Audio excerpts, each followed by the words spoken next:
I wanted to have good light in my video today, but like the sun is just like so bright. So we're just gonna yep. We're just gonna go back to where I always go with the light being fine. Alright, better. Okay. Happy Sunday. So today I'm going to be talking to you all about kind of my journey, but please hold. It's important for you because I want you to understand kind of how my journey of feeling more self-centered, feeling more loving, more love for myself, kind of all started. But this is going to be a to the point video. It's not going to be that long. I used my shades and now it's much better in here. So, anyways, I want to start this by saying that to me, I think that once you decide to better yourself, once you decide to want to have more self control and feel more whole within your body, it's going to take that intent. You have to be aware that that's something that you want to do.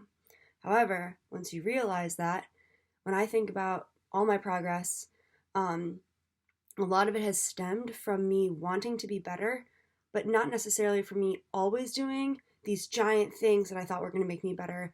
It's my intent to want to be a better version of myself, and then it kind of happens in the background. So I started, I mean, a lot of you know this, like meditating and doing yoga my freshman year of college. So at this point, I've been doing yoga for and meditating for like 3.5 years. It's definitely helped me. If I were to lay out my schedule for you, you'd be like, why do you do any of that or all of it? But I'm able to handle it, I think, because I'm also able to find myself and I'm able to feel grounded in what I do. And it gives me a giant sense of purpose. So, as I pointed out, I think it happens in the background. So, you need to be intentional about what you do. But I think you're going to see that you will grow once you have that intent in your daily life, once it's something that's in the back of your head. So recently, when I started running and for quarantining, and so now I've been running for like 4 months. I don't know, around then, whenever the snow melted in Vermont, I started running, and since then, it allows me to open up my mind so much, and I find it as honestly a type of meditation to where I can just let go or try to let go, and it helps me. Like it's ridiculous how much it helps me. But that's when I feel the most, or one of the times that I feel the most in control of myself is when I'm running. So I want to add on to that I think that you have to be alone to realize all that you're thinking about without any outside influence, without any bias. And for that reason, I know a lot of you aren't really happy with this, and that's okay because I wasn't either. But you have to learn how to be alone. And I had to deal with that because my boyfriend lives 4 houses down from me, but he went on this incredible road trip, and I was seeing him every single day, and then I haven't seen him at all for a month and a half. And that was really hard for me to be so used to someone by my side a lot of the time. And I am a pretty independent person. However, you get used to things. And so, not that me being around him wasn't allowing me to think, but I was used to doing things with him. So, I wasn't really taking time to reflect on myself. And that's really, really important. So, I have learned how to be at peace with eating breakfast. And my favorite time of the day, honestly, is when I finish eating breakfast and I'm sitting there and I'm like taking my last sip of water and I'm just one with myself, with my thoughts. And I know that that can be scary. I know that people don't want to be alone for, I feel like, a majority of the reason that they have to think about things. But if you kind of think about, like, people say sweep it under the rug, at this point, if this is our rug and you just keep sweeping things under there, your rug's like growing and growing and growing in terms of like stuff underneath there. You want to like let that come out. And being alone, like, it's going to take time, especially if you've pushed a lot of things underneath there. But being alone allows you to acknowledge all of those things. And it's not saying that you have to act on them, it's not saying that you have to do something about it, but it's allowing you to acknowledge that they exist. And acknowledging is a really big portion, I think, of bettering yourself, or maybe even just taking better care of yourself.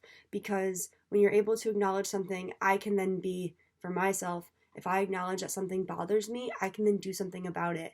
But if every single time it bothers me, I just sweep it under the rug, I'm not acknowledging that. And I'm doing myself a disservice if I just continue to act like something doesn't exist when it does. So it's going to take time. If you try to sit more with yourself, you're going to realize that. You might feel like you're making yourself crazy in all the things that you think about. Like, I think a fair amount of people before they go to bed, they think about so many things.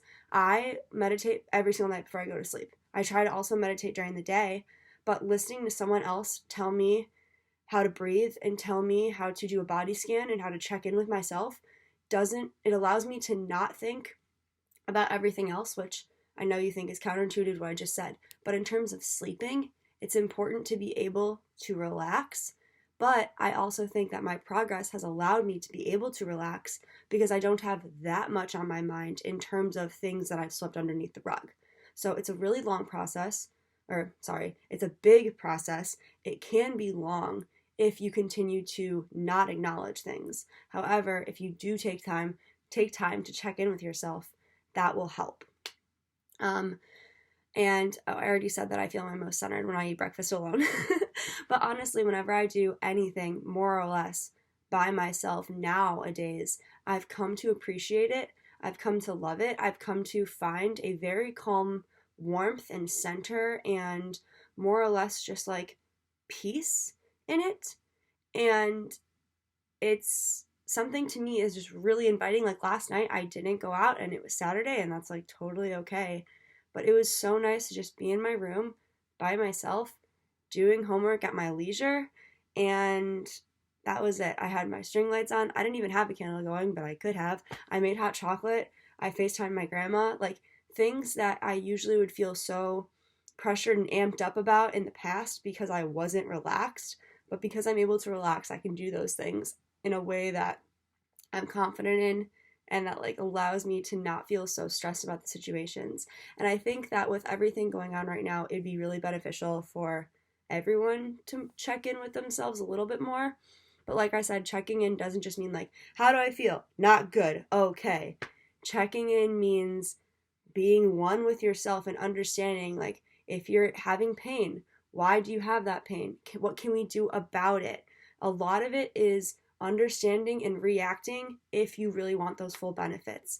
I think it's really easy for especially a lot of kids my age in their young 20s to complain about everything or a lot of things, but really like what are they doing to make those things better? And I understand that a lot of my videos are they're hard to maybe sometimes grasp because maybe what I'm trying to ask of you to do or try to like push you to do isn't easy, and I'm aware of that. If it was easy, then everyone would do it, but it's not easy. And that's why I think you don't know, like how many of your friends do you know complain about a lot of things, but how many people do you know that do yoga or meditate? There's a big difference, I would say.